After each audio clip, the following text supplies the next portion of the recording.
If you are wanting to track tardies or restrict employees from clocking in too early, Shifts is a feature you may want to check out. The Shifts and Assign Shifts pages can be found under Setup. This feature is meant for employees with a static schedule, so employees can only be assigned to one shift. The shift can track, monitor, and limit based on what features you activate. You will start out by creating a shift that you will later assign to one or more employees. What you should fill in under times will depend on what you're wanting to use the shift for. If all you want to track is late clock-ins, you really only need to enter the in time, as out time won't have any functionality. More importantly, if you're wanting to restrict employees from clocking in too early, there's a good chance you won't want to enter an out time, as the restriction will also apply to their clock out. Let's talk about each of these functionalities separately so that you can determine the best way to set up your shift. The Time Limits column controls when the Clock In and Clock Out buttons appear on the time card. When the box is checked, the system will look at the in time and out time and at the grace period to determine when to hide the buttons. The functionality of hiding the buttons applies only to outside of the shift. At no point during the shift will the employee not be able to clock in or out.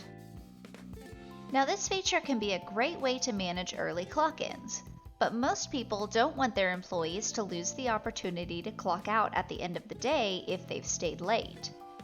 By entering an out time, you will be stopping employees from clocking out after a certain point. So we often suggest leaving the out time blank. Let's look at an example. Here, the employee's shift starts at 9 a.m., but the admin is allowing them to clock in as early as 8:45, so they have set the grace period to 15 minutes. If the employee were to log in at 8:40, they will see a message stating their shift has not started and what time it starts, and there will be no clock-in button available. If you have a fingerprint, badge, or face reader, this feature is only partially compatible with your device. If too early, the reader will still say punch accepted, and the employee will have no way to know that they were not clocked in.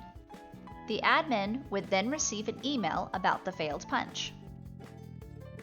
After entering the appropriate in and out times, you can utilize the tracking column to choose what to track.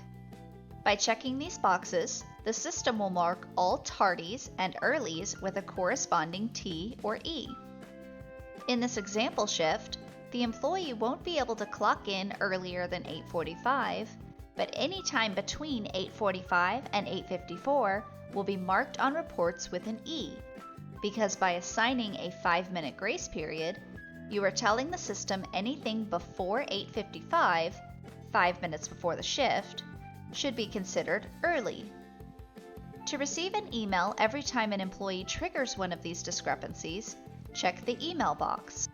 Enter an email address or leave the field blank to default to the admin email address on file. When using breaks, the Shifts page will add 3 new columns for first break, lunch, and second break. Entering a time into the break fields has one purpose: controlling when the break buttons appear. Breaks do not look at the grace period settings at all, so if lunch is set to 12 o'clock, the button for lunch will not appear on the time card until exactly 12 o'clock. Now, to assign employees to a shift, click Next at the bottom right and use the table for assignment. You can also access the Assign Shifts page in the Setup tab. Remember, the Shifts feature cannot be used for fluctuating schedules, so employees can only be assigned to one shift.